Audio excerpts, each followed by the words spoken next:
Sa isang pirma, ibinenta ng asawa ko ang aking buhay para sa luho ng kanyang kabit. Habang masaya silang nagdiriwang sa bawat sentimong pinaghirapan ko, ako ay nakaratay sa ospital, naghihintay ng kamatayang sila ang nagplano. Akala nila, isang basahan lang si Mayari na pwedeng tapakan at itapon. Ngunit sa gitna ng aking pagkawasak, isang sumpa ang isisilang. Sino ang tunay na luluha kapag ang biktima ay natutong lumaban? Handa ka na bang makinig sa kwento ng aking muling pagkabuhay? Hayaan mo na siya, Mabini. Ilang buwan na lang naman ang bibilangin natin bago maging atin ang lahat. Pagod na rin akong magpanggap na mahal ko pa ang babaeng amoy harina at laging pagod ang hitsura. Sa totoo lang, naiirita ako sa tuwing kailangan ko siyang yakapin dahil tila ba nakadikit na sa balat niya ang dumi ng binondo.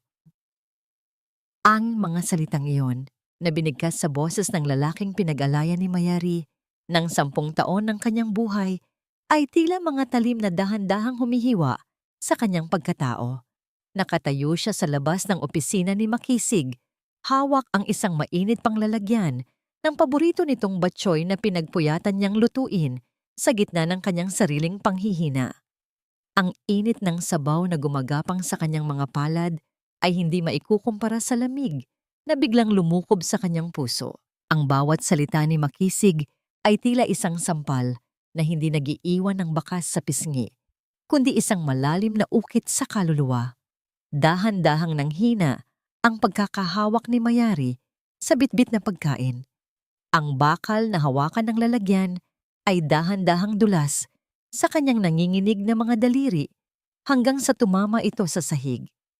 Ang tunog ng pagbagsak nito ay hindi isang ingay lamang, kundi ang pagkadurog ng lahat ng ilusyon na binuo ni Mayari tungkol sa kanyang masayang tahanan. Ang mainit na sabaw ay kumalat sa makintab na tiles ng opisina. Katulad ng mga pangarap niyang ngayon, ay wala ng silbi. Ngunit sa loob ng silid, ang tanging narinig ay ang malanding hagik-gik ni Mabini, ang sekretaryang itinuring niyang parang kapatid, at ang mapang-uyam na tawa ng kanyang asawa. Hindi na nagawa ni Mayari na kumatok. Tumalikod siya ng may mabigat na hakbang. Ang kanyang paningin ay nagsisimulang lumabo dahil sa luhang pilit niyang hindi pinapaagos. Ang kanyang dibdib ay kumikipot, tila may isang malaking kamay na sumasakal sa kanyang hininga. Sa bawat paglanghap niya ng hangin, ang tanging nararamdaman niya ay ang pait ng katotohanan. Ang lalaking pinagtrabahuhan niya, ang lalaking pinagtapos niya sa kolehiyo, sa pamamagitan ng pagmamasa ng libu-libong pandesal sa Binondo, ay hinihintay na lamang ang kanyang pagpanaw. Pagdating sa ospital para sa kanyang nakatakdang pagsusuri, ang bawat hakbang ni Mayari sa pasilyo ay tila paglalakad sa ibabaw ng mga bubog. Ang amoy ng gamot at ang puting kuta ng Global City Hospital ay tila naging isang kulungang walang rehas. Doon, sa loob ng silid ni Dr. Modesto, isang panibagong dagok ang naghihintay sa kanya. Mayari, ikinalulungkot kong sabihin na ang mga resulta ng iyong pagsusuri ay hindi maganda. Mayroon kang malalang tumor na mabilis na kumakalat. Kailangan nating isagawa ang operasyon sa lalong madaling panahon, ngunit kailangan mong malaman na malaki ang panganib na dala nito. Seryosong pahayag ng doktor habang hindi makatingin ng diretso sa kanyang mga mata. Tumango lamang si Mayari, ang kanyang diwa ay tila lumilipad. Ngunit nang lumabas ang doktor para sa isang tawag, naiwan ang pintong bahagyang nakabukas. Mula sa labas, narinig ni Mayari ang mahinang boses ni Modesto na tila may kausap sa telepono sa isang sulok. Opo, Doña Magdalena. Nagawa ko na ang iniutos ninyo. Napapirma ko na siya sa mga papeles ng admission. Sigurado na ang lahat. Sa sandaling isa-ilalim siya sa anesthesia para sa peking operasyon, ang lahat ay magmumukhang isang aksidente. Ang insurance ay mapupunta sa inyo gaya ng napagkasunduan. Wala pong makakahalata. Ang mga salitang iyon ay tila isang malamig na karayom na itinusok sa pinakamalalim na bahagi ng puso ni Mayari. Hindi lang ang kanyang asawa, kundi pati na ang kanyang biyenan, na itinuring niyang pangalawang ina, ay may mga plano na magdulot ng kasawian sa kanya alang-alang sa pera. Ang kanyang buong buhay ay tila isang serye ng hindi pagkakaunawan, isang sitwasyon kung saan siya ay natagpuang nakatambad sa hindi inaasahang kalalabasan. Sa kalagitnaan ng kanyang mga iniisip, isang malumanay na kamay ang dumapo sa kanyang balikat. Paglingon niya, nakita niya ang isang nurse na ang pangalan ay Mila. Ang mga mata nito ay puno ng lungkot at isang babalang hindi nito masabi ng malakas. Marahan itong piniga ang kamay ni Mayari, isang tahimik na pakikiramay na tila nagsasabing hindi siya nag-iisa sa dilim na ito. Nang makalabas ng ospital, tumayo si Mayari sa ilalim ng nagbabadyang ulan. Ang langit ay kasing dilim ng kanyang kinabukasan. Tiningnan niya ang kanyang mga palad na magaspang at may mga bakas ng paso mula sa pugon ng kanilang tiyemban. Ang lahat ng sakripisyo, ang lahat ng pagtitiis para sa utang na loob na kailanman ay hindi niya nabayaran sa paningin ng mga taong kinamumuhian siya. Isang tanong ang paulit-ulit na umaalingaw-ngaw sa kanyang isipan habang pinapanood ang unang pagpatak ng ulan sa semento. Hanggang kailan mo kayang maging mabuti sa mundong pilit kang ginagawang masama? At kung ang kamatayan ang tanging paraan para sila ay lumigaya, handa ba siyang ibigay ito ng walang laban? O gagamitin niya ang kanyang huling hininga upang sunugin ang kuta ng kanilang mga kasinungalingan? Nakatayo si Mayari sa gitna ng kawalan, isang sugatang kaluluwa na unti-unting nagpapalit ng anyo. Ang kanyang mga luha ay natuyo na, pinalitan ng isang malamig at matalas na determinasyon. Kung ang pag-ibig ay naging isang bitag, ang kanyang puot ang magiging susi sa kanyang kalayaan. Bakit ba ang kupad-kupad mo, Mayari? Parang pagungka kong kumilos sa kusina. Nakalimutan mo na ba na kung hindi dahil sa pamilya namin, baka hanggang ngayon ay nagtitinda ka pa rin ng mumurahing tinapay sa maruming kalsada ng Binondo? Matuto kang magpasalamat dahil pinatuloy ka namin sa bahay na ito at binigyan ng marangal na apelyido. Ang boses ni Doña Magdalena ay tila isang matalas na kuko na kumakayod sa lalamunan ni Mayari. Habang maingat na inihahain ng nakababatang babae ang mainit na sinigang sa hapagkainan, naramdaman niya ang panginginig ng kanyang mga tuhod. Ang singaw ng sabaw na humahaplos sa kanyang mukha ay tila naging usok ng isang nagbabadyang pagsabog. Titig na titig siya sa kanyang biyenan, sa marangyang suot nitong alahas at sa mapagmataas na pagkakaayos ng buhok, habang sa loob ng kanyang isipan ay paulit-ulit na tumitibok ang mga salitang narinig niya sa ospital. Ang bawat butil ng kanin na inilalagay niya sa plato ni Magdalena ay tila isang sakripisyong itinatapon sa isang walang kabusugang altar ng kapalaluan. Dahan-dahang itinuon ni Mayari ang kanyang pansin sa pagbuhos ng tsaa sa tasa ng matanda. Kahit na ang kanyang buong pagkatao ay sumisigaw sa galit, ang kanyang mga kamay ay nanatiling tapat sa nakagawiang tungkulin, isang mekanikal na pagkilos na bunga ng 10 taong pagsunod at pagtitiis. Ang bawat patak ng tsaa na bumubuo ng maliliit na alon sa tasa ay sumasalamin sa kanyang sariling kaluluwa na unti-unti nang nalulunod sa pait. Ito ang tinatawag nilang utang na loob, isang tanikalang ginto na unti-unti nang bumabaon sa kanyang leeg hanggang sa hindi na siya makahinga. Nay, huwag niyo naman pong masyadong pagagalitan si Mayari. Alam niyo namang hindi maganda ang pakiramdam niya dahil sa sakit niya. Pagpasok ni Makisig sa silid kainan, suot ang isang maskara ng huwad na pag-aalala. Lumapit ang lalaki sa kanyang asawa at marahang inakay ito sa balikat. Isang kilos na dati ay nagpapabilis ng tibok ng puso ni Mayari sa tuwa. Ngunit ngayon ay nagdudulot lamang ng matinding pandidiri. Naramdaman ni Mayari ang init ng palad ni Makisig sa kanyang balat at tila ba may isang uod na gumagapang sa kanyang katawan. Habang nakasandal ang ulo ni Mayari sa dibdib ng asawa, nakita niya ang bahagyang paglabas ng dulo ng cellphone ni Makisig sa bulsa nito. Ang liwanag ng screen ay saglit na kumislap, nagpapakita ng isang mensaheng mula kay Mabini na may mga simbolong nagpapahayag ng pagmamahal. Ang haplos ni Makisig sa kanyang buhok ay tila isang pagbabasbas ng isang mamamatay tao bago ang nakatakdang bitay. Sa kabila ng lahat, nanatiling tahimik si Mayari. Ang kanyang mga mata ay nakatuon sa malayo, naghahanap ng kahit anong senyales ng pagsisisi sa mukha ng dalawang taong pinakamahalaga sa kanya. Ngunit wala siyang nakita, kundi ang kislap ng kasakiman. Matapos ang hapunan, habang abala ang mag-ina sa pag-uusap tungkol sa mga plano sa negosyo, nagtungo si Mayari sa maliit na altar sa sulok ng kanilang sala upang maglinis. Ngunit sa likod ng estatwa ng Birhen, sa isang lugar na itinuturing na banal, natuklasan niya ang isang nakatagong katotohanan. Isang XPS ng mga lukot na papel ang nakasukbit sa ilalim ng telang pelus. Nang buksan niya ito, bumulaga sa kanya ang mga pulang tatak ng mga bangko at mga liham mula sa mga pautangan. Ang mga halagang nakasulat doon ay sapat na upang mabaon ang 10 pamilya sa habambuhay na kahirapan.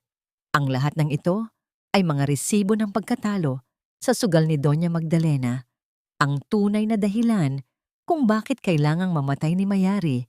Para sa insurance, ang bawat papel na hawak ni Mayari ay tila nagliliyab sa kanyang mga daliri.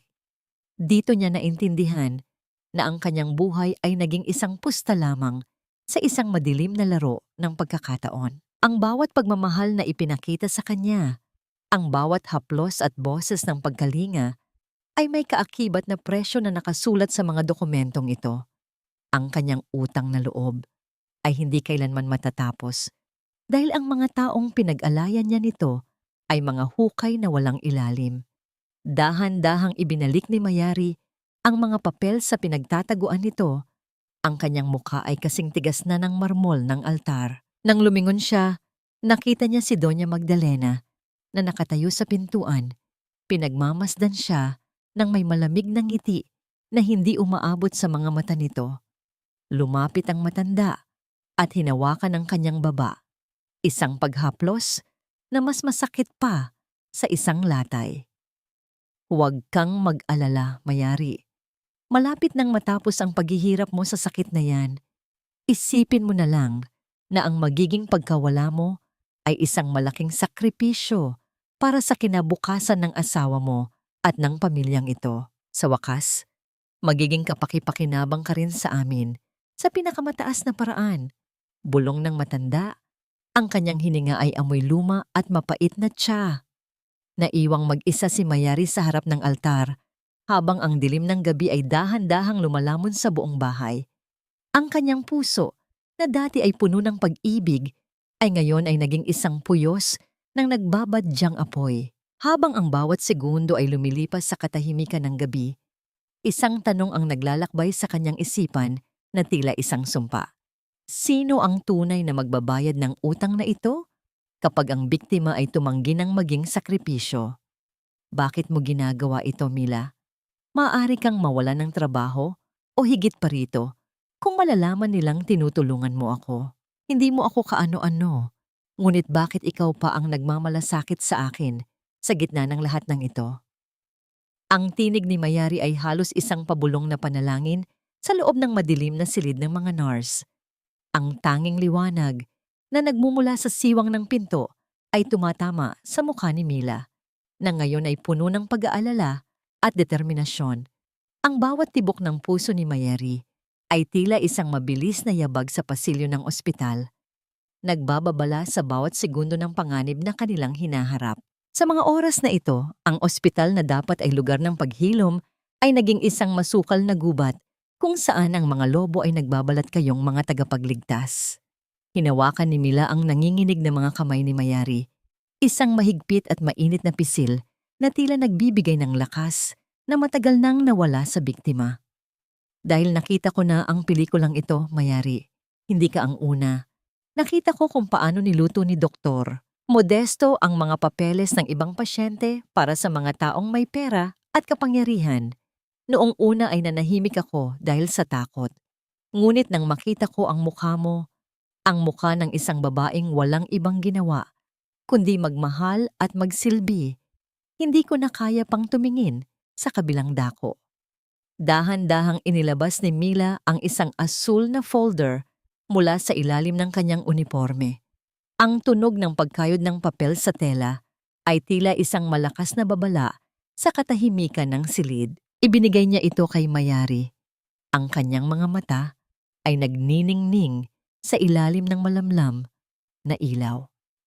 Ito ang tunay mong resulta, Mayari. Wala kang tumor. Malusog ang iyong katawan, ngunit ang iyong kaluluwa ang unti-unting pinapatay ng mga taong nakapaligid sa iyo. Si Dr. Modesto ay may malaking utang na loob kay Doña Magdalena dahil sa isang madilim na sikreto sa kanyang nakaraan. Isang maling operasyon na kumitil sa buhay ng isang tao na itinago ng iyong biyenan. Kaya wala siyang magawa kundi sumunod sa bawat utos nito. Nang buksan ni Mayari ang folder, ang bawat salitang medikal na kanyang nababasa ay tila mga titik ng apoy na tumutupok sa huling bakas ng kanyang pagtitiwala. Ang katotohanang siya ay malusog ay hindi nagdulot ng tuwa, kundi isang masakit na kurot sa kanyang dibdib. Ang kanyang asawa at biyenan ay handang pumatay ng isang taong walang sakit para lamang sa salapi. Ang bawat sakripisyo niya sa Binondo, ang bawat pagod sa harap ng mainit na pugon, ay tila naging abo na lamang na tinatangay ng hangin. Biglang narinig ang mabibigat na hakbang sa labas ng silid, ang tunog ng sapatos na tumatama sa makintab na sahig ay papalapit sa kanilang kinaroroonan. Mabilis na itinago ni Mayari ang folder sa kanyang bag, habang si Mila ay agad na tumayo at nagkunwaring nag-aayos ng mga gamot. Ang bawat pag-ikot ng trangka ng pinto ay tila isang huling hininga bago ang isang malaking pagbagsak. Pumasok si Dr. Modesto. Ang kanyang mga mata ay mapanuri at tila naghahanap ng anumang senyales ng pagtataksil. Mayari? Anong ginagawa mo pa rito? Akala ko ay nakauwi ka na matapos ang ating pag-uusap kanina. Tanong ng doktor. Ang boses nito ay puno ng huwad na pagkalinga na ngayon ay nagdudulot lamang ng pananakit ng sikmura ni Mayari. Gusto ko lang pong makasiguro sa mga gamot na ibinigay ninyo, Dok. Medyo nahihilo lang po ako kaya nagpahinga muna ako sandali. Sagot ni Mayari, ang kanyang boses ay nananatiling mahinahon sa kabila ng bagyong nagaganap sa kanyang loob. Sa bawat salitang kanyang binibitiwan, nararamdaman niya ang bigat ng kasinungalingang kailangan niyang panindigan upang mabuhay. Nang sa wakas ay makalabas si Mayari sa ospital, ang lamig ng hangin sa gabi ay humahalos sa kanyang balat, ngunit ang init ng folder sa loob ng kanyang bag ay mas ramdam niya. Naglalakad siya patungo sa bilihan ng sasakyan nang mahagip ng kanyang paningin ang isang pamilyar na kotse sa dulo ng parking lot. Ang dilim ng paligid ay hindi naging hadlang upang makita niya ang dalawang anino sa loob nito. Dahan-dahang lumapit si Mayari. Ang kanyang mga hakbang ay tila paggapang ng isang pusa sa dilim. Doon, sa ilalim ng madilim na anino ng isang malaking puno, nakita niya si Makisig at Mabini, ang kanyang asawa, ang lalaking nangakong magmamahal sa kanya hanggang sa huling hininga ay masayang nakayakap sa kanyang sekretarya. Ang bawat haplos ni Makisig sa buhok ni Mabini ay tila isang paglapastangan sa bawat taon ng kanilang pagsasama. Ang tunog ng kanilang mahinang tawanan ay mas masakit pa sa anumang hiyaw ng galit. Nakita ni Mayari kung paano hinalikan ni Makisig ang noo ni Mabini bago bumulong ng mga salitang tila isang sumpa sa pandinig ni Mayari. Kaunti na lang, mahal ko. Sa oras na matapos ang operasyon, malayaya na tayo. Magkakaroon tayo ng buhay na nararapat para sa atin, malayo sa amoy ng harina at sa dumi ng Binondo. Nakatayo si Mayari sa likod ng isang poste. Ang kanyang mga kuko ay bumaon sa kanyang mga palad hanggang sa makaramdam siya ng hapdi. Ang kanyang paningin ay nakapako sa 2 taong nagdiriwang na sa kanyang kamatayan kahit hindi pa siya nalilibing. Ang bawat tibok ng kanyang puso ay hindi na para sa pag-ibig, kundi para sa isang malamig at matalas na paniningil. Habang pinapanood niya ang pag-alis ng kotse ni Makisig, isang tanong ang nanatiling nakasabit sa hangin. Tila isang babalang hindi na mababawi. Paano mo haharapin ang bukas kung ang taong inaasahan mong magliligtas sa iyo ang siyang humuhukay ng iyong sariling libingan? Inumin mo na itong gamot mo. Mahal, ayaw ko namang nakikita kang nahihirapan at nanghihina. Kailangan mong magpalakas para sa operasyon mo sa susunod na linggo. Ang tinig ni Makisig ay puno ng lambing. Isang uri ng pagkalingang dati ay nagpapatunaw sa puso ni Mayari. Ngunit ngayon ay tila lason na dahan-dahang pumapasok sa kanyang pandinig. Nakaupo si Mayari sa gilid ng kanilang kama. Ang kanyang mga mata ay nakapako sa puting tableta na nasa palad ng kanyang asawa. Ang bawat salita ng pagmamahal na binibitawan ni Makisig ay tila isang matalas na kutsilyo na pilit itinatago sa ilalim ng isang malambot na unan. Alam niya ang katotohanan. Ang gamot na yon ay hindi para sa kanyang paggaling, kundi para mas lalo siyang manghina at maging sunod-sunuran sa kanilang madilim na plano. Tinanggap ni Mayari ang baso ng tubig. Ang lamig ng kristal ay gumagapang sa kanyang nanginginig na mga daliri. Sa bawat paglunok niya, tila ba ang kanyang sariling lalamunan ay nagsasara sa tindi ng puot na kanyang kinikimkim. Nagkunwari siyang inumin ng gamot, ngunit sa isang mabilis at sanay na pagkilos, itinago niya ang tableta sa ilalim ng kanyang dila. Nang humalik si Makisig sa kanyang noo, naramdaman ni Mayari ang pangingilabot na tila isang malamig na bangkay ang dumampi sa kanyang balat. Ang bango ng pabango ng lalaki ay may halong amoy ng kasinungalingan at ng pamilyar na amoy ni Mabini. Salamat Makisig, napakaswerte ko dahil nariyan ka para alagaan ako. Mahinang tugon ni Mayari. Ang kanyang boses ay tila isang paghingalo ng isang taong nawawalan na ng pag-asa. Pinanood niya ang pag-alis ng asawa sa silid. Ang tunog ng bawat hakbang nito sa sahig na gawa sa narra ay tila isang huling marcha patungo sa kanyang libingan. Nang masiguro niyang wala na ang asawa, dinala ni Mayari ang kanyang sarili sa maliit na opisina ni Makisig sa loob ng bahay. Ang bawat sulok ng silid na yon ay puno ng mga tropeo at parangal na bunga ng kanyang sariling pawis at sakripisyo sa Binondo. Dahan-dahan niyang inilabis ang maliit na recorder na ibinigay ni Mila at maingat itong isinilid sa ilalim ng mabigat na lamesang gawa sa mahogany. Ang bawat segundong lumilipas ay tila isang mabigat na pasanin. Ang katahimikan ng bahay ay binabasag lamang ng kanyang sariling mabilis na paghinga. Hindi nagtagal, narinig ni Mayari ang pagbukas ng pinto at ang pamilyar na boses ni Doña Magdalena na pumasok sa silid kasama si Makisig.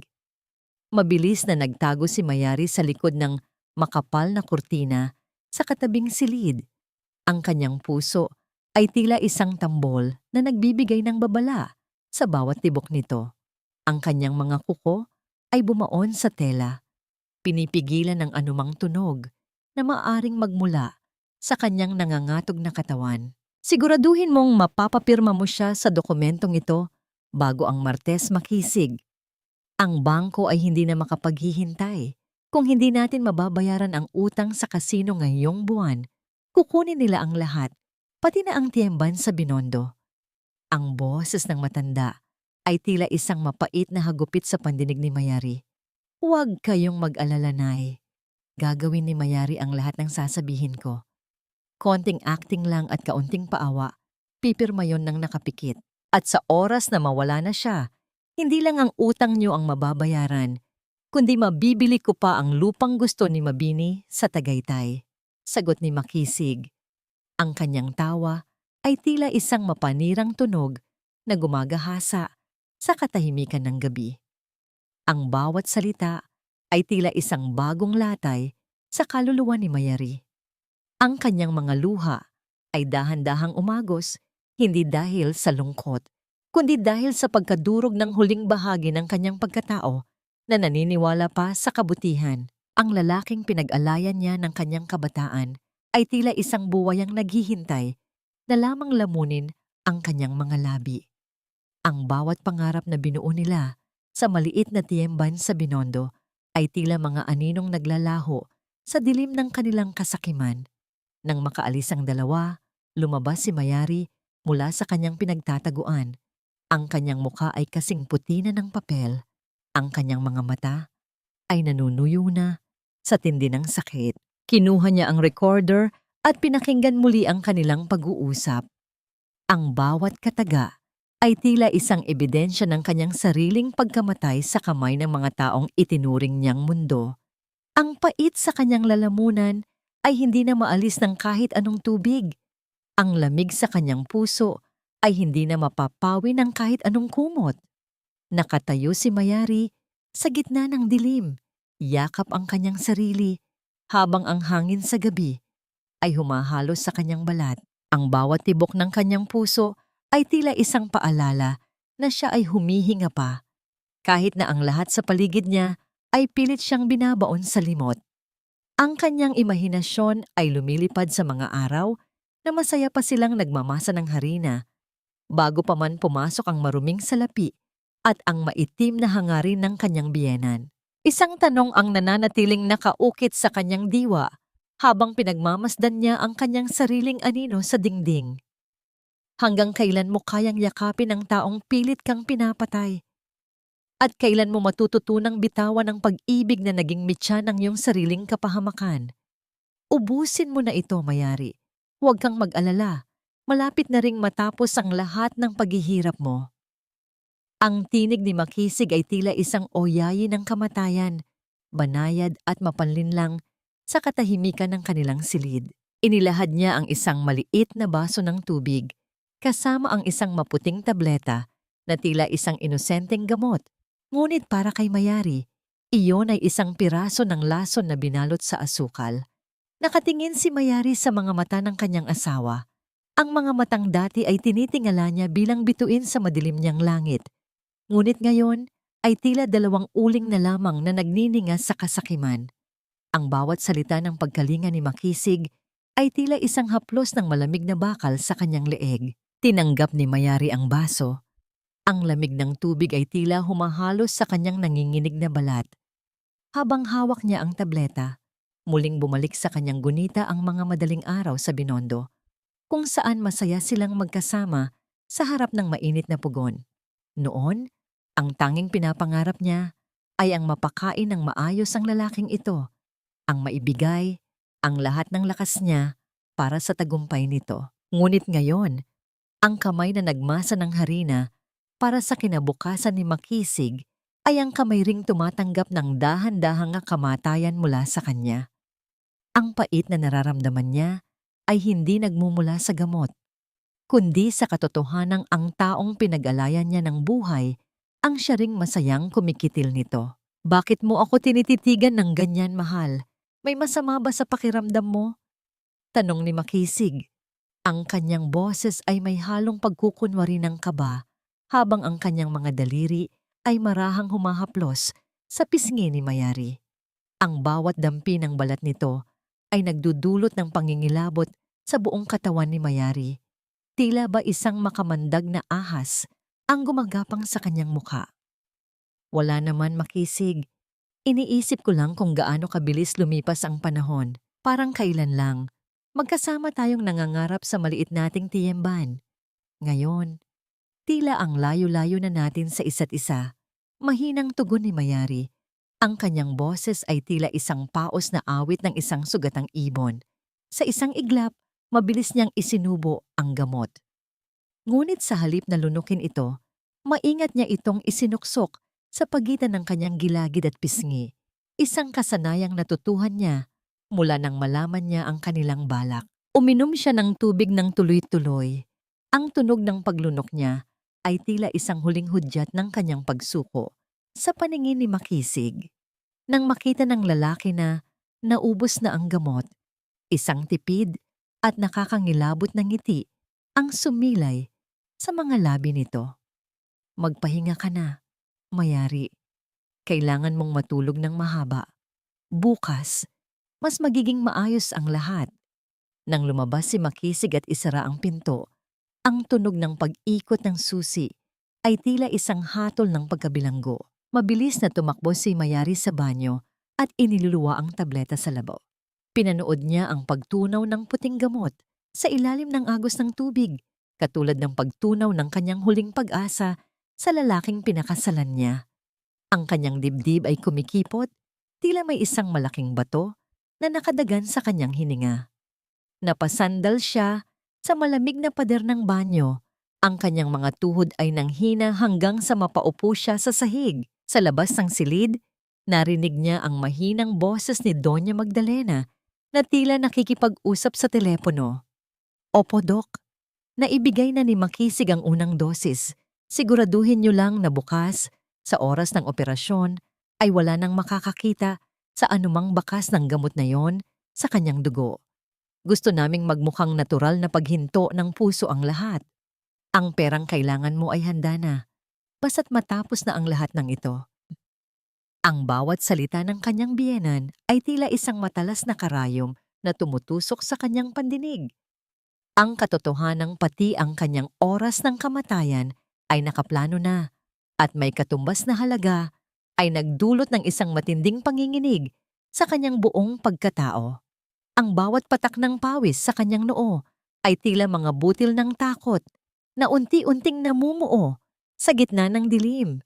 Nakatayo si Mayari sa harap ng salamin. Pinagmamasdan ang kanyang sariling refleksyon. Ang babaeng nasa harap niya ay hindi na ang masayahing Mayari ng Binondo. Siya ay naging isang anino ng kanyang dating sarili, isang babaeng nabubuhay sa gitna ng mga kaaway. Ngunit sa likod ng kanyang maputlang mukha, may isang bagong ningas na nagsisimulang mabuo. Isang apoy na hindi nanggaling sa init ng pugon, kundi sa lamig ng pagtataksil. Isang tanong ang nananatiling nakaukit sa kanyang isipan habang ang kadiliman ng gabi ay dahan-dahang lumulukob sa buong bahay. Hanggang kailan mo kayang magbulag-bulagan sa harap ng kamatayang inihahain sa iyo? At kailan mo matututunang gamitin ang lason na ibinibigay nila upang lasunin ang kanilang sariling mga pangarap? Huwag mong dungisan ang sasakyan ng putik mula sa maruming kalsada ng Binondo, Mayari. Isang kahihiyan na ang asawa ng isang tanyag na arkitekto ay nagpupunta pa rin sa lugar na yon na amoy agnas at puno ng basura. Nakalimutan mo na ba kung sinong nagahon sa iyo mula sa burak? Ang boses ni Doña Magdalena ay tila isang matalim na kutsilyo na pilit pumuputol sa huling hibla ng pasensya ni Mayari. Habang dahan-dahang isinasara ni Mayari ang pinto ng kotse, ang kanyang mga daliri ay mariing nakakapit sa kanyang luma at kupas na pitaka. Ang bawat salita ng matanda ay tila isang paalala na para sa kanila, ang kanyang pinagmulan ay isang kapintasan, isang mantsa na kailangang burahin.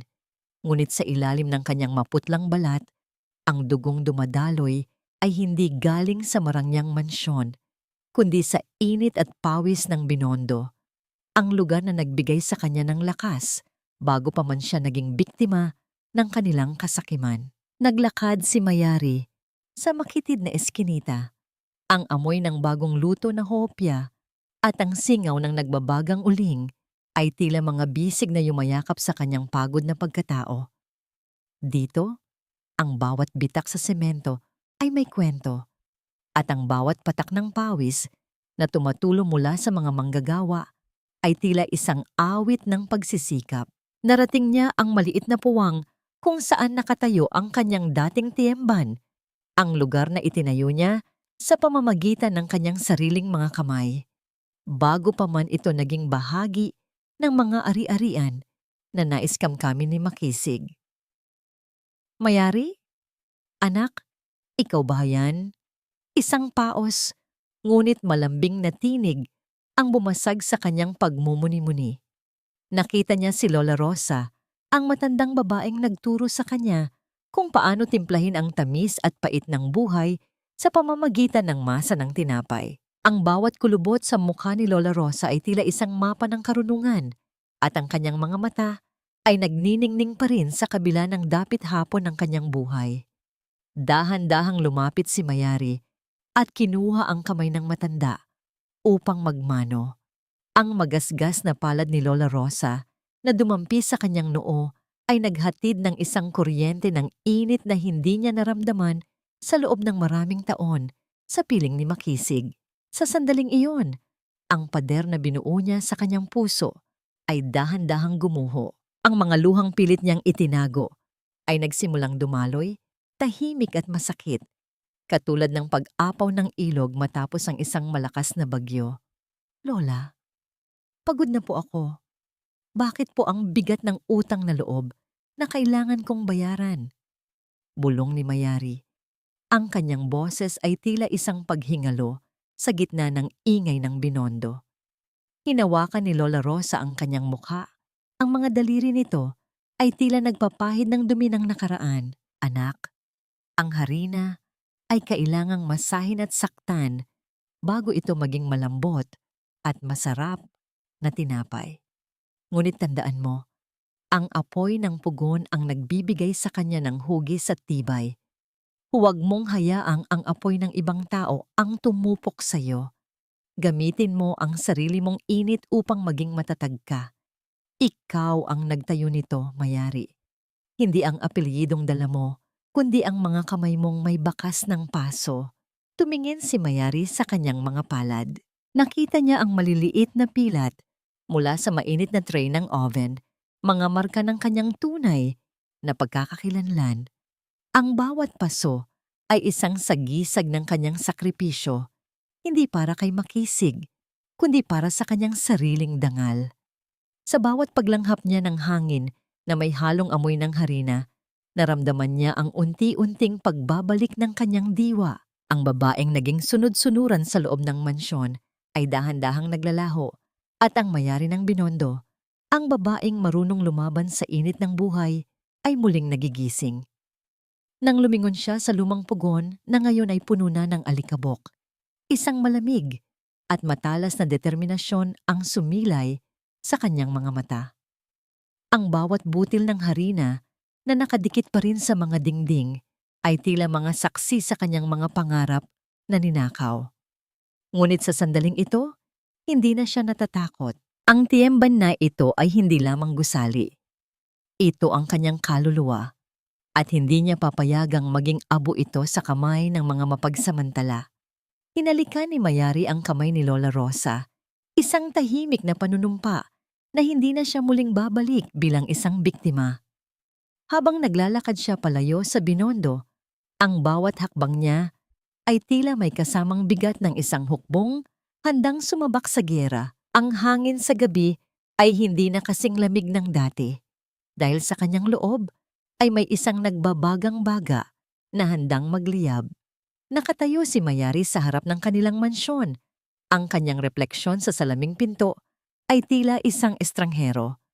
Ang maputlang mukha ay naroon pa rin, ngunit ang mga mata ay may kislap na tila isang patalim sa ilalim ng buwan. Isang tanong ang nananatiling nakapako sa kanyang isipan habang hawak niya ang trangka ng pinto. Kapag ang apoy na ginamit nila upang saktan ka ay naging sarili mong lakas, sino sa inyo ang unang matutupok sa gitna ng paniningil? Magpasalamat ka, Mayari, dahil sa kabila ng dumi at amoy ng Binondo na dala mo sa bahay na ito, ay hinahayaan ka pa rin naming makasalo sa hapag. Isang malaking biyaya ang mapabilang sa pamilyang may dangal, kaya huwag mong kalilimutang tanungin ang sarili mo gabi-gabi. Ano ang magiging halaga mo kung wala kami? Ang boses ni Doña Magdalena ay tila isang banayad na kislap ng kuryente na dahan-dahang gumagapang sa likod ni Mayari. Habang maingat na inilalapag ni Mayari ang mangkok ng mainit na sinigang sa gitna ng lamesang gawa sa makintab na nara, nakita niya ang sariling refleksyon sa kintab ng pilak na kutsara. Ang babaeng nakikita niya ay tila isang estranghero, maputla, payat, at may mga matang tila tuyong sapa. Ngunit sa ilalim ng hapag, ang kanyang mga daliri ay mariing nakakapit sa maliit na recorder na nakatago sa kanyang bulsa. Ang bawat kanto nito ay tila isang sandata na nagbibigay sa kanya ng hindi maipaliwanag na tapang. Umupo si Makisig sa kabisera. Ang kanyang muka ay seryoso. Habang nagbabasa ng mga dokumento, tila ba hindi niya naririnig ang bawat panalait ng kanyang ina sa kanyang asawa. Ang bawat paggalaw ng kanyang panga habang ngumunguya ay tila isang mekanikal na proseso. Walang emosyon, walang bakas, ng lalaking dati ay humahalik sa mga kamay ni Mayari tuwing pagod ito mula sa panaderya. Ang katahimikan ni Makisig ay mas masakit pa sa bawat hiyaw. Ito ay ang katahimikan ng isang taong matagal nang bumitaw, isang taong naghihintay na lamang ng huling hininga ng kanyang pinangakuan. Nay, sapat na iyan. Alam nating lahat na ginagawa ni Mayari ang kanyang makakaya. Seryosong saad ni Makisig, ngunit ang kanyang mga mata ay hindi tumingin sa asawa. Sa halip, ang kanyang kamay ay dahan-dahang dumulas sa ilalim ng lamesa upang abutin ang kanyang cellphone, kung saan ang isang mensahe mula kay Mabini ay kislap na tila isang lihim na panunukso. Dahan-dahang kumuha ng sabaw si Mayari.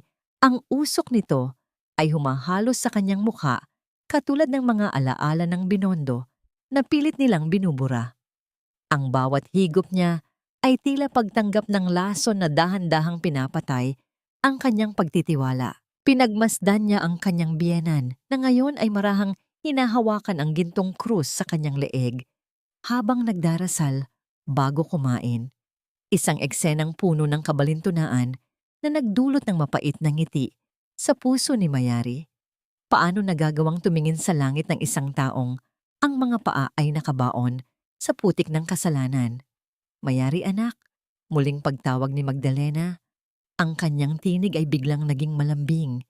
Isang uri ng lambing na mas nakakapangilabot kaysa sa kanyang galit. Napag-isipan mo na ba ang tungkol sa mga dokumentong ibinigay ni Makisig? Ang insurance na yon ay para sa seguridad ng panaderya at ng kinabukasan nyo. Ayaw naman nating mawala ang lahat ng pinaghirapan mo sa Binondo. Kung sakaling, alam mo na, hindi maging maganda ang resulta ng operasyon mo. Ang bawat salita ay tila isang dahan-dahang pagbaon ng pako sa kabaong na inihahanda nila para sa kanya. Sa sandaling iyon, ang golden moment ay nabuo. Nakita ni Mayari ang isang maliit na mantsa ng grasa sa dulo ng daliri ni Magdalena. Isang mantsa na hindi nanggaling sa kusina, kundi sa pagbibilang ng mga chips sa kasino na itinago nito. Ang kislap ng kasakiman sa mga mata ng matanda ay tila isang apoy na nagmumula sa kailaliman ng lupa. Opo, Nay. Pipirmahan ko po ang lahat ng kailangan ninyo. Mahinang sagot ni Mayari. Ang kanyang tinig ay walang bahida ng pag-aalinlangan, isang perpektong pagganap sa dula-dulaang sila ang sumulat. Nakita niya ang mabilis na sulyap ni Makisig sa kanyang ina, isang sulyap ng tagumpay at ginhawa na tila ba ang kanyang kamatayan ay isang pasaning malapit ng maalis sa kanilang mga balikat. Nang matapos ang hapunan, habang abala ang mag-ina sa pag-uusap sa sala, nanatili si Mayari sa kusina upang magligpit. Ang tunog ng porselanang tumatama sa lababo ay tila isang malungkot na kampana sa gitna ng gabi. Dahan-dahan niyang inilabas ang recorder mula sa kanyang bulsa at pinindot ang stop. Ang bawat salita ng kanilang pagbabalat kayo, ang bawat insulto, at ang bawat plano tungkol sa insurance ay ligtas na ngayong nakatago sa maliit na makinang ito. Isang matalas na kirot ang gumuhit sa kanyang dibdib, hindi dahil sa sakit na imbento ng doktor, kundi dahil sa bigat ng katotohanang ang kanyang tahanan ay naging isang pugad ng mga buwaya. Tiningnan niya ang bintana, kung saan ang anino ng mga puno ay tila mga daliring pilit siyang inaabot sa dilim. Biglang bumukas ang pinto ng kusina at pumasok si Makisig. May hawak na isang baso ng gatas. Lumapit ito sa kanya at marahang humalik sa kanyang pisngi, isang halik na kasing lamig ng semento sa sementeryo. Matulog ka na, Mayari. Bukas ay kailangan nating bumalik sa ospital para sa huling pagsusuri bago ang operasyon. Huwag kang matatakot. Narito lang ako. Bulong ni Makisig. Ang kanyang hininga ay amoy alak at kasinungalingan. Naiwang mag-isa si Mayari sa gitna ng malamlam na ilaw ng kusina. Yakap ang recorder sa kanyang dibdib. Tila ba ito ang tanging bagay na nagpapanatili sa kanya sa mundong ito? Ang kanyang mga mata ay nanatiling nakapako sa dilim sa labas. Ang bawat tibok ng kanyang puso ay tila isang paalala na ang oras ay mabilis na tumatakbo. Isang tanong ang nananatiling nakasabit sa katahimikan. Isang katanungang tila isang sumpa na hindi na mababawi. Kapag ang taong nangakong mag-aalaga sa iyo ang siyang nagbibilang ng mga huling sandali mo, sino ang tunay na dapat mamatay sa gabing ito? I-check mo ng mabuti ang mga dokumentong yan, Makisig. Siguraduhin mong wala tayong makakalimutang pirma ni Mayari bago siya tuluyang mawalan ng malay sa operasyon. Hindi na tayo pwedeng magkamali dahil hinahabol na tayo ng mga bangko. Ang tinig ni Doña Magdalena na narinig ni Mayari mula sa siwang ng pinto ng opisina ay tila isang hatol ng bitay na dahan-dahang hinihigpitan sa kanyang leeg. Nakatayo si Mayari sa madilim na pasilyo, ang kanyang likod ay nakasandal sa malamig na pader, habang ang kanyang mga kamay ay mahigpit na nakayakap sa isang lumang envelope. Sa loob nito ay ang kanyang sariling sandata, ang mga orihinal na titulo ng Tiemban sa Binondo, na lihim niyang kinuha mula sa vault bago pa man ito tuluyang masakop ng kasakiman ng kanyang pamilya. Ang bawat tibok ng kanyang puso ay tila isang mabilis na paghampas ng alon sa pampang, nagbababala ng isang napalapit na pagsabog. Dahan-dahang humakbang palayo si Mayari. Ang kanyang mga yapak ay tila pagdampi ng balahibo sa sahig upang hindi makalikha ng anumang tunog. Nagigising sa mga natutulog na demonyo sa loob ng bahay. Ang bawat hininga niya ay tila isang panalangin ng pag-iingat. Nang makarating siya sa kanyang silid, agad niyang kinuha ang kanyang luma at kupas na jacket. Ang jacket na suot niya noong nagsisimula pa lamang silang magmasa ng harina ni Makisig sa ilalim ng maliit na bumbilya sa Binondo. Ang amoy ng lumang tela ay nagpapaalala sa kanya ng panahong ang pag-ibig ay sapat na, bago pa man ito naging isang maruming transaksyon. Sa ilalim ng kadiliman ng hating gabi, nagtungo si Mayari sa isang maliit at tago na opisina ng isang abogado sa gilid ng Estero de Binondo. Ang amoy ng tubig kanal na humahalo sa amoy ng lumang papel at tinta ay tila isang gamot na nagpapalinaw sa kanyang isipan. Doon, sa harap ng isang matandang abogadong kaibigan ni Lola Rosa, dahan-dahang inilatag ni Mayari ang mga katotohanang matagal niyang kinimkim. Ang tunog ng bawat pag-ikot ng ballpen sa papel habang nilalagdaan niya ang paglilipat ng pagmamay-ari ay tila isang awit ng paglaya. Sigurado ka na ba rito, Mayari? Sa oras na mapirmahan mo ito, ang lahat ng pinaghirapan mo ay mapupunta sa isang trust fund na hindi nila kailanman mahahawakan, ngunit mawawalan ka rin ng kontrol dito sa ngayon. Seryosong tanong ng abogado. Ang kanyang mga mata ay puno ng pagmamalasakit. Opo, attorney.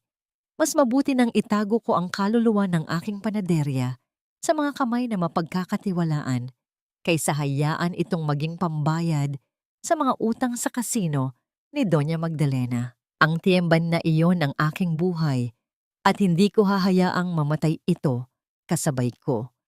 Mahinang tugon ni Mayari. Ang kanyang boses ay tila isang matalim na kalsada na puno ng determinasyon.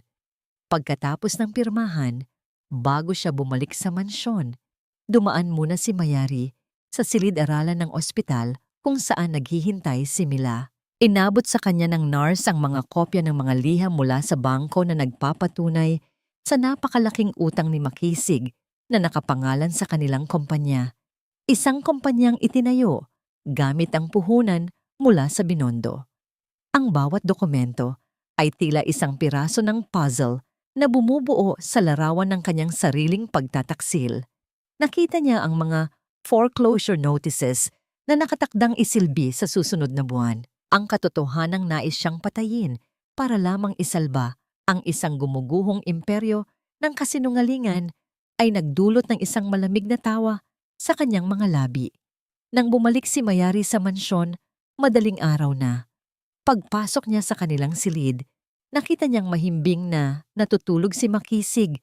Ang mukha nito ay tila inosente sa ilalim ng liwanag ng buwan. Lumapit si Mayari at pinagmasdan ang lalaking pinag-alayan niya ng lahat. Ang kanyang kamay ay dahan-dahang lumapit sa mukha nito. Tila hahaplusin ito, ngunit tumigil siya sa hangin. Ang golden moment ay dumating nang makita niya ang kanyang sariling wedding ring. Ang sing-sing na tila naging isang posas sa loob ng 10 taon.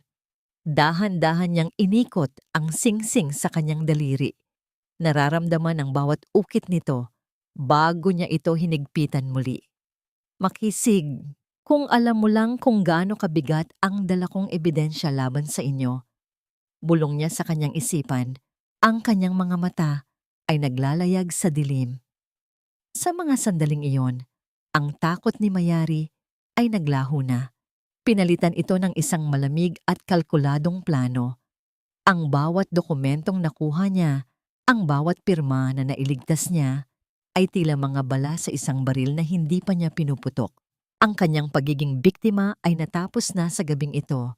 Ang kanyang pagiging maniningil ay nagsisimula pa lamang. Isang tanong ang nanatiling nakasabit sa katahimikan habang pinapanood niya ang pagbubukang liwayway mula sa bintana. Kapag ang lahat ng pader na itinayo niyo sa kasinungalingan ay gumuho dahil sa sarili ninyong mga utang, sino ang tatayo sa gitna ng guho upang panoorin kayong mabaon? Sayang naman itong panaderya. Makisig, kapag nawala na si Mayari, ipagbibili na natin ito agad para mabayaran ang utang ko sa kasino. Hindi na ako makapaghintay na makaalis sa mabahong binondo na ito at hinding-hindi na muling lilingon pa. Ang boses ni Doña Magdalena ay tila isang lason na humahalo sa amoy ng bagong luto na pandesal sa loob ng lumang tiyemban. Nakatayo si Mayari sa likod ng makapal na kurtina ng kusina. Hawak ang isang mabigat na tray ng tinapay na nanginginig sa kanyang mga kamay. Ang init na nagmumula sa tray ay dahan-dahang gumagapang sa kanyang mga palad. Isang pamilyar na hapdi na tila nagpapaalala sa kanya ng 10 taong pagpapakapagod para sa mga taong tinatawag ang kanyang tahanan na mabaho. Ang bawat salita ng kanyang biyenan ay isang matalim na paalala na ang lahat ng kanyang sakripisyo ay walang halaga sa harap ng kanilang kasakiman. Dahan-dahang lumabas si Mayari, suot ang isang maputlang ngiti na tila isang maskara ng huling pamamaalam. Ang huling hapunan na ito ay inihanda niya bilang isang pasasalamat bago ang kanyang operasyon sa susunod na araw. Ang lamesa ay puno ng mga paboritong pagkain ni Makisig at Magdalena, mga pagkaing hinaluan ni Mayari ng lahat ng kanyang natitirang pasensya. Ang bawat plato at kutsara na inilapag niya ay lumikha ng isang matinis na tunog sa ibabaw ng lamesang kahoy, tila ba isang babala na bumasag sa mapagpanggap na katahimikan ng gabi. Nakahanda na po ang lahat. Kumain na tayo habang mainit pa ang mga tinapay. Mahinang saad ni Mayari. Ang kanyang tinig ay kasing lamig ng hangin sa dalampasigan bago ang isang malakas na bagyo. Umupo si Makisig sa kabisera, habang sa tabi niya ay nakaupo si Mabini na ipinakilala bilang sekretarya na kailangang naroon para sa mga huling papeles ng kumpanya. Ang bawat sulyap ni Makisig kay Mabini ay tila isang sampal sa harap ni Mayari. Isang paglapastangan sa lugar kung saan sila unang nangarap. Nakita ni Mayari kung paano marahang hinaplos ni Makisig ang kamay ni Mabini sa ilalim ng lamesa. Akalang hindi siya nakatingin. Ang haplos na yon ay tila isang uod na gumagapang sa kanyang sariling balat. Nagdudulot ng matinding pandidiri na pilit niyang isinusuka sa kanyang isipan. Sa gitna ng hapunan, ang golden moment ay naganap. Inabutan ni Mayari si Makisig ng isang piraso ng tinapay na may palaman ng niyog.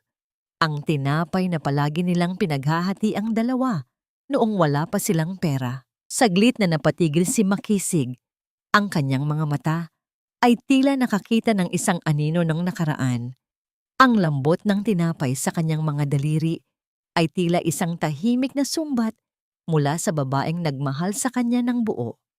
Ngunit ang sandaling iyon ay agad na binasag ni Magdalena sa pamamagitan ng isang malakas na buntong hininga. Mayari, huwag mo na kaming dramahan sa mga tinapay na yan.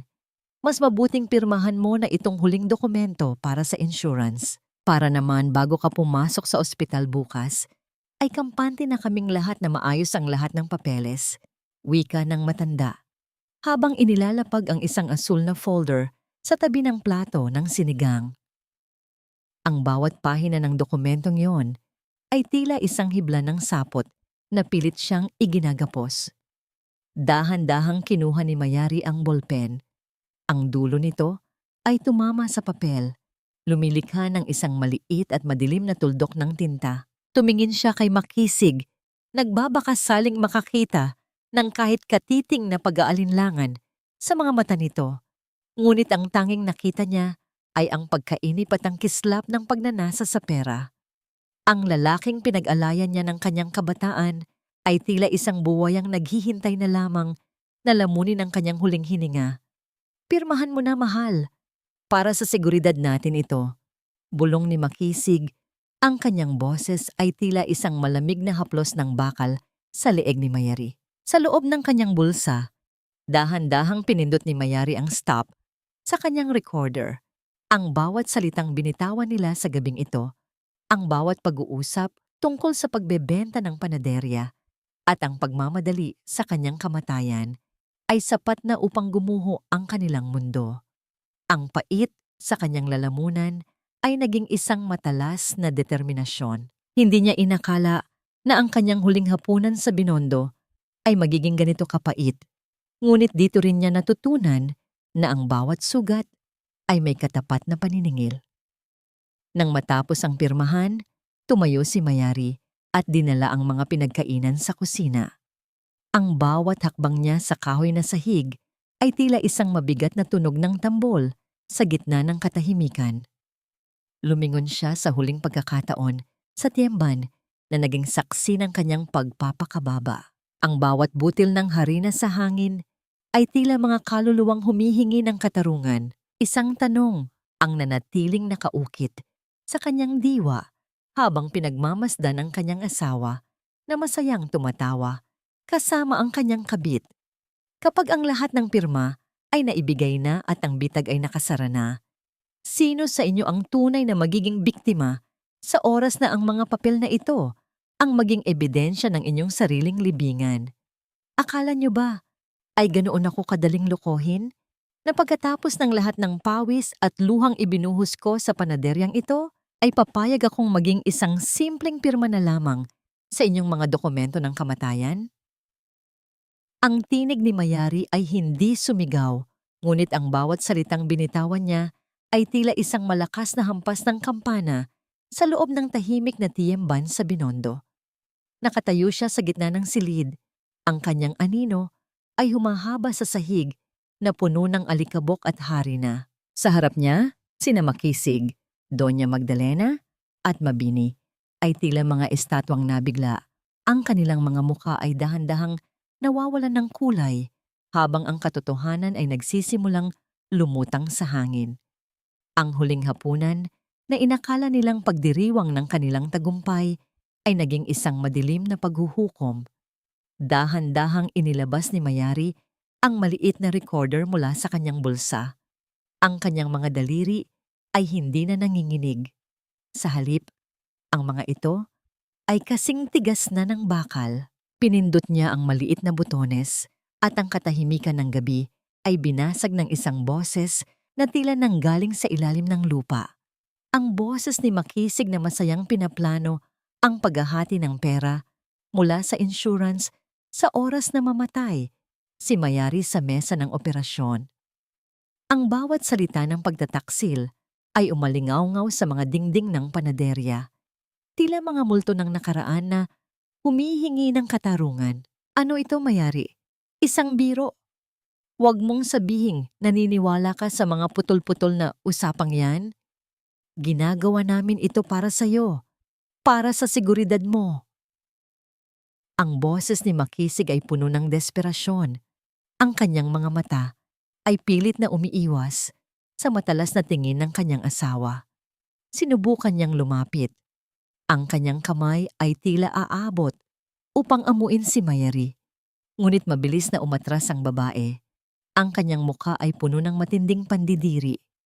Huwag mo akong mahawakan, Makisig. Ang bawat dampi mo ay tila lason na sumisira sa aking pagkatao. Mahinang tugon ni Mayari. Ang kanyang boses ay tila isang matalim na kalsada na puno ng bubog. Inilatag niya sa lamesa ang isa pang asul na folder, ang tunay na resulta ng kanyang pagsusuri mula kay Mila. Wala akong sakit. Ang tanging cancer sa buhay ko ay kayong dalawa ng ina mo. Inisip niyo bang ganoon kadali ang pumatay ng isang taong walang ibang ginawa kundi itaguyod kayo? Biglang tumayo si Doña Magdalena. Ang kanyang mukha ay pulang-pula sa galit. Ang kanyang gintong krus sa leeg ay tila nagniningning sa ilalim ng malamlam na ilaw. Wala kang utang na loob. Pagkatapos ng lahat ng ginawa namin para sa'yo, pagkatapos ka naming tanggapin sa pamilyang ito, sino ka ba kung wala ang pangalan ni Makisig? Isang hamak na tindera ng tinapay. Dapat ka ngang magpasalamat dahil ang kamatayan mo ang magliligtas sa dangal ng pamilyang ito. Ang golden moment ay naganap nang kuhanin ni Mayari ang isang dakok ng harina at dahan-dahan itong isaboy sa hangin. Ang mga puting butil ay tila ni Ebe na bumabagsak sa ibabaw ng maruruming dokumento ng insurance. Ang dangal niyo ay kasing rupok ng harinang ito, Magdalena. Ang utang na loob na palagi niyong isinusumbat ay matagal ko nang nabayaran ng aking kabataan at kalusugan. Ngunit ang utang niyo sa akin, ang buhay na pilit niyo ring kinuha, iyan ang paniningil na magsisimula ngayong gabi. Sa mga sandaling iyon, ang takot ay tuluyang lumukob kay Mabini na ngayon ay nakatago sa likod ni Makisig. Ang lahat ng kanilang plano, ang lahat ng kanilang kasakiman ay nakalatag na sa harap ng batas. Inilabas ni Mayari ang mga kopya ng foreclosure notices ng kanilang mansyon at ang mga ebidensya ng malalaking utang ni Magdalena sa kasino. Ang bawat papel ay tila isang pako sa kabaong ng kanilang marangyang buhay. Hindi nyo na makukuha ang panaderyang ito. Nakapangalan na ito sa isang trust fund na hindi nyo mahahawakan. At ang insurance, ang recorder na ito at ang mga dokumentong hawak ko ay papunta na sa mga awtoridad sa oras na hindi ako makauwi ng ligtas ngayong gabi. Dagdag ni Mayari, ang kanyang paningin ay nakapako sa nangangatog na si Makisig. Naramdaman ni Mayari ang isang kakaibang gaan sa kanyang dibdib. Tila ang malaking bato na nakadagan sa kanyang hininga sa loob ng 10 taon ay biglang naglaho. Ngunit sa likod ng kanyang tagumpay, may isang malalim na sugat na hinding-hindi na maghihilom. Ang sakit ng malamang, ang taong pinag-alayan mo ng lahat ay ang siya ring humukay ng iyong sariling libingan. Tumalikod si Mayari upang lumisan. Ang kanyang mga hakbang ay tila pagdampi ng isang reyna sa kanyang sariling kaharian. Ngunit sa kanyang pagpihit sa trangka ng pinto, narinig niya ang mabilis na yabag ni Makisig. Ang mukha ng lalaki ay wala na sa katinuan. Ang kanyang mga mata ay puno ng dilim at galit ng isang taong wala nang mawawala. Isang tanong ang nanatiling nakasabit sa hangin habang ang bawat segundo ay tila tumitigil sa gitna ng tensyon. Kapag ang lahat ng maskara ay nahubad na at ang biktima ay tumayo na ng matatag, hanggang saan kayang pumunta ang isang desperadong taksil upang itago ang kanyang sariling kahihiyan. Wala kang karapatang sirain ang buhay ko. Akin ang pangalang ito. Akin ang lahat ng narating ko at hindi ko hahayaang bawiin mo ang lahat dahil lang sa isang munting pagkakamali. Ang sigaw ni Makisig ay tila isang pag-ungal ng isang nasugatang hayop na nakulong sa sarili nitong bitag. Ang kanyang mukha, na dati ay puno ng talino at kislap ng tagumpay, ay ngayon ay nababalot ng isang madilim na desperasyon. Tila nawala na ang lahat ng katinuan sa kanyang mga mata. Ang tanging nananatili ay ang apoy ng galit ng isang taong huling-huli na sa kanyang sariling kasinungalingan. Sa bawat mabilis na paghinga niya, ang alikabok ng harina sa loob ng lumang tiyemban ay tila sumasama sa kanyang galit, lumilikha ng isang mapait na hamog sa pagitan nila ni Mayari. Dahan-dahang sumugod si Makisig, ang kanyang mga kamay ay pilit na inaabot ang recorder na hawak ni Mayari. Ngunit sa bawat hakbang niya, ang kanyang mga paa ay tila nawawalan ng balanse sa ibabaw ng sahig na madulas dahil sa tindi ng pawis at nagkalat na butil ng asukal. Mabilis na umiwas si Mayari. Ang kanyang mga hakbang ay tila pagdampi ng hangin, malayo sa bigat ng galit ng kanyang asawa. Sa bawat pag-iwas niya, lalong nag-aalab ang puot ni Makisig. Tila ba ang katahimikan ng kanyang asawa ay isang malakas na sampal sa kanyang pagkalalaki. Hindi ka makakaalis dito ng buhay, Mayari. Kung kailangang mamatay ka ng totoo para manahimik, gagawin ko. Ang boses ni Makisig ay tila isang sumpa na lumalabas sa kanyang nanginginig na mga labi. Sa isang huling desperadong pagtalon, sinubukan niyang dakmain ang leeg ni Mayari. Ngunit ang tadhana ay may ibang plano. Ang kanyang paa ay sumabit sa gilid ng isang mabigat na tray ng bakal na nakapatong sa sahig. Ang tunog ng pagtama ng kanyang sapatos sa metal ay tila isang malakas na hudyat ng pagbagsak. Nawala ng kontrol si Makisig. Ang kanyang katawan ay tila isang punong pinutol sa gitna ng bagyo. Ang kanyang pagbagsak ay hindi isang simpleng dapa. Ang kanyang leeg ay tumama ng buong lakas sa matalas na kanto ng lamesang bakal na ginagamit nila sa pagmamasa ng harina. Ang mismong lamesang naging saksi sa lahat ng sakripisyo ni Mayari. Ang sandaling iyon ay binalot ng isang nakakangilabot na katahimikan. Walang hiyaw, walang tinig. Tila ba ang hangin sa loob ng panaderya ay biglang tumigil sa pagdaloy. Nakahandusay si Makisig sa sahig. Ang kanyang mga mata ay nananatiling nakabukas, ngunit ang kislap ng galit ay napalitan ng isang matinding takot at kawalan ng malay. Ang kanyang katawan ay hindi na gumagalaw. Tila ba ang lahat ng lakas na ginamit niya upang manakit ay biglang binaligtad laban sa kanya. Makisig! Ang bulong ni Mayari ay tila isang paghingalo ng kanyang sariling puso. Dahan-dahan siyang lumapit. Ang bawat hakbang ay tila paglakad sa ibabaw ng mga pangarap na ngayon ay naging abo na. Nakita niya ang kanyang asawa, ang lalaking pinag-alayan niya ng 10 taon na ngayon ay tila isang basahang itinapon sa gilid ng kalsada. Ang golden moment ay naganap nang makita ni Mayari ang wedding ring ni Makisig na dahan-dahang gumulong mula sa daliri nito patungo sa isang madilim na sulok ng panaderya. Ang kislap ng ginto ay tila isang huling paalam sa isang relasyong matagal ng patay bago pa man ang gabing ito. Pinagmasdan ni Mayari ang mga kamay ni Makisig. Ang mga kamay na dati ay nagdadala sa kanya ng bulaklak, ang mga kamay na kalaunan ay nagplano ng kanyang kamatayan, at ngayon ay mga kamay na hindi na muling makakaramdam ng kahit anong haplos. Sa likod nila, si Doña Magdalena ay nakaluhod. Ang kanyang mga kamay ay nakatakip sa kanyang bibig habang pinagmamasdan ang kanyang kaisa-isang anak na ngayon ay tila isang rebulto ng pagkatalo. Ang lahat ng kanyang ambisyon, ang lahat ng kanyang kasakiman ay naglaho kasabay ng pagtama ng buto ni Makisig sa bakal.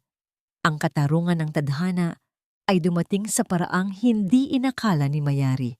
Isang uri ng justice na mas masakit pa sa kamatayan. Nang dumating ang mga awtoridad at ang ambulansya, nanatiling nakatayo si Mayari sa pinto ng tiyemban. Ang bawat sirena na papalapit ay tila isang awit ng paglaya para sa kanya, ngunit may halong pait na hindi na mawawala sa kanyang lalamunan. Nabalitaan niya mula sa mga nurse na ang pinsala sa tulis pinal ni Makisig ay permanente.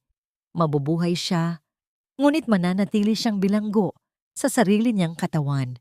Isang kalagayan na mas malala pa sa kamatayang plinano nila para sa kanya.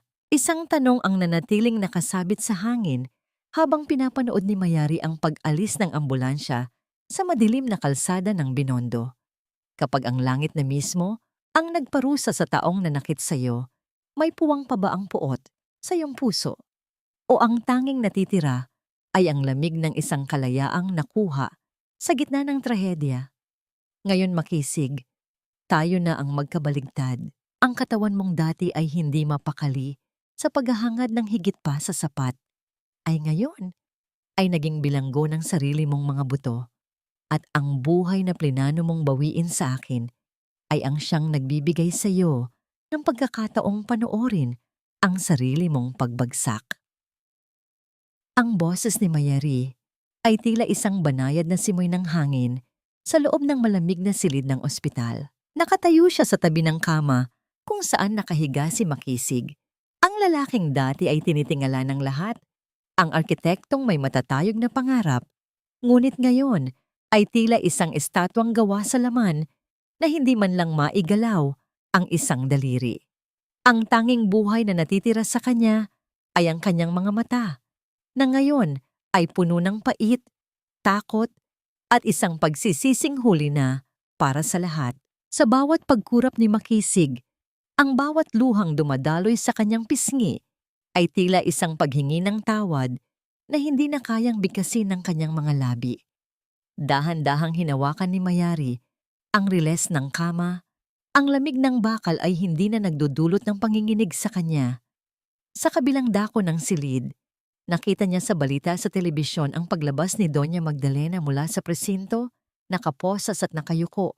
Ang kanyang marangyang alahas ay pinalitan ng mabigat na bakal ng batas. Kasama nito si Dr. Modesto, na ngayon ay nahaharap sa pagbawi ng kanyang lisensya at habambuhay na pagkabilanggo.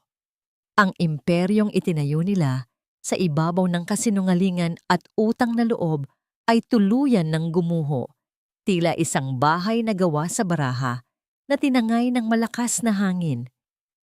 Hindi kita sasaktan, Makisig. Hindi rin kita gagantihan. Ang tadhana na ang gumawa ng paraan upang maramdaman mo ang kawalang kapangyarihan na plinano mo para sa akin. Mahinang saad ni Mayari, ang kanyang mga mata ay walang bakas ng galit, kundi isang malalim na pagtanggap. Inayos niya ang kumot ng asawa, isang huling kilos ng pagkalinga na hindi na nagmumula sa obligasyon, kundi sa isang pusong nakahanap na ng kapayapaan. Ang golden moment ay naganap nang ilabas ni Mayari ang isang maliit na supot ng pandesal mula sa kanyang bag, ang unang tinapay na inilabas niya mula sa bagong bukas na tiyemban sa Binondo. Ang amoy ng mainit na harina at pamilyar na tamis ay humalo sa amoy ng antiseptiko sa loob ng silid. Nakita ni Mayari ang paggalaw ng mga mata ni Makisig. Tila ba ang amoy ng tinapay ay nagpapaalala sa kanya ng mga madaling araw na masaya pa silang magkasama sa harap ng pugon, bago pa man lamunin ng ambisyon ang kanyang kaluluwa. Ito ang huling pagkakataon na makikita mo ako.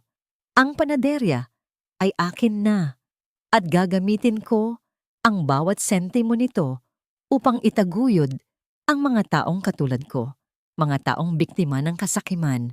Mananatili kang buhay, Makisig, sa ilalim ng pangangalaga ng gobyerno. Mabubuhay ka upang makita ang bawat tagumpay ko mula sa malayo. Habang ikaw ay nakakulong sa katahimikang ikaw rin ang lumikha. Dagdag ni Mayari, ang kanyang boses ay tila isang huling hudyat ng paglaya. Sa mga sandaling iyon, naramdaman ni Mayari ang unti-unting pagbigat ng kanyang mga hakbang patungo sa pintuan. Ang bawat yabag niya sa puting sahig ng ospital ay tila pag-iwan sa isang madilim na kabanata ng kanyang buhay. Paglabas niya ng gusali, ang sikat ng araw ay humahalos sa kanyang mukha. Hindi na bilang isang mapait na paalala ng pagod, kundi bilang isang mainit na yakap ng bagong simula. Ang hangin ay amoy ulan at amoy Binondo. Isang amoy na dati ay ikinahiya niya, Ngunit ngayon ay ipinagmamalaki niya bilang simbolo ng kanyang tunay na lakas. Nakatayo si Mayari sa harap ng kanyang tiyemban, pinapanood ang mahabang pila ng mga taong naghihintay ng kanyang mga tinapay. Sa tabi niya ay si Mila, na ngayon ay katuwang na niya sa pagpapatakbo ng negosyo. Ang bawat tawa ng mga bata at ang ingay ng kalsada ay tila isang masayang awit ng tagumpay. Ang tanikala ng utang na loob ay tuluyan ng naputol at ang natira ay ang ginto ng kanyang sariling dangal. Isang tanong ang nananatiling nakasabit sa kanyang diwa habang pinagmamasdan niya ang paglubog ng araw sa ibabaw ng ilog Pasig. Kapag ang lahat ng pait ay naging tamis at ang bawat sugat ay naging pilat ng karangalan, sapat na ba ang patawad upang tuluyang makalaya o ang tunay na kalayaan ay matatagpuan sa sandaling matutunan mong mahalin ang iyong sarili nang higit sa sinumang nagnanais na sirain ka? Ang bawat butil ng harina na lumilipad sa hangin ng madaling araw ay tila mga mumunting bituin sa loob ng bagong silang na tiyemban sa Binondo. Sa gitna ng init na nagmumula sa nagbabagang pugon, nakatayo si Mayari. Ang kanyang mga kamay ay bihasa at magaan na nagmamasa ng harina. Wala na ang bigat sa kanyang mga balikat, wala na ang panginginig ng kanyang mga daliri na dati ay dulot ng takot at pag-aalinlangan. Ngayon, ang bawat diin ng kanyang palad sa malambot na masa ay isang selyo ng kanyang sariling kalayaan.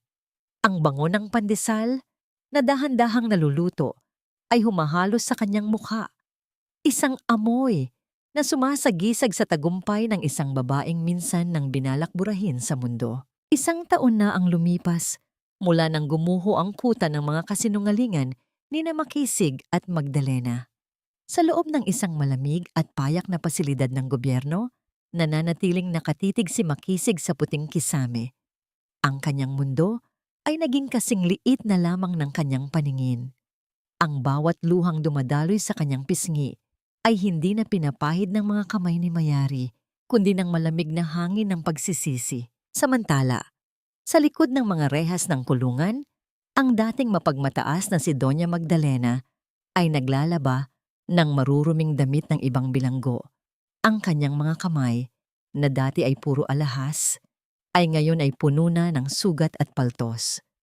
Ang utang na loob na palagi niyang isinusum ay siya na ngayong nagbabayad sa ilalim ng batas ng tao at ng langit.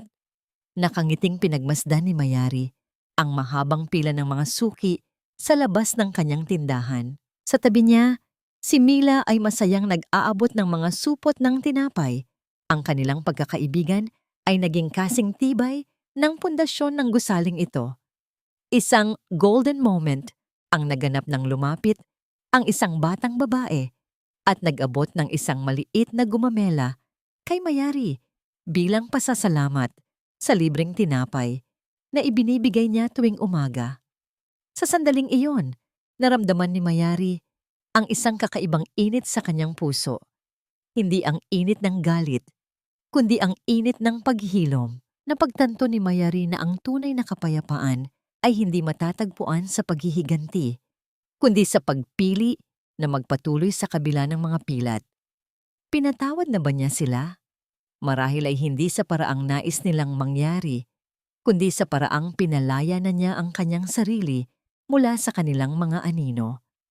Ang kanyang pagpapatawad ay ang hindi na pagpapahintulot sa kanilang nakaraan na diktahan ang kanyang bukas. Ang bawat sugat na iniwan nila ay naging isang matibay na baluti na nagpapaalala sa kanya na ang isang babae ay hindi lamang nilikha upang magsilbi, kundi upang maging reyna ng sarili niyang tadhana. Habang dahan-dahang lumulubog ang araw sa ibabaw ng mga lumang gusali ng Binondo, muling binalikan ni Mayari ang mga salita ni Lola Rosa. Ang buhay ay tila isang masa ng tinapay, kailangang saktan, masahin, at isa lang sa apoy upang maging kapaki-pakinabang. Ngayon, sa harap ng kanyang sariling tagumpay, alam na niya ang sagot sa kanyang mga katanungan. Ang tunay na kayamanan ay hindi ang perang nakuha mula sa insurance, kundi ang dangal na kailanman ay hindi niya hinayaang manakaw. Tumingin si Mayari sa kalangitan. Ang kanyang mga mata ay nagniningning sa pag-asa. Ang hangin ay amoy harina, amoy pawis, at amoy kalayaan. Isang huling tanong ang nanatiling nakaukit sa kanyang puso habang isinasara niya ang pintuan ng panaderya. Sa oras na matutunan mong mahalin ang iyong sarili ng buo, mayroon pa bang dilim na kayang tumalo sa liwanag ng iyong muling pagkabuhay? Ang bawat hakbang ni Mayari palayo sa panaderya ay tila isang bagong simula, isang awit ng pag-ibig para sa sarili na hinding-hindi na muling mawawala. Ang tamis ng paniningil ay hindi nagtapos sa dugo, kundi sa isang matamis at mabangong tagumpay ng pagkatao.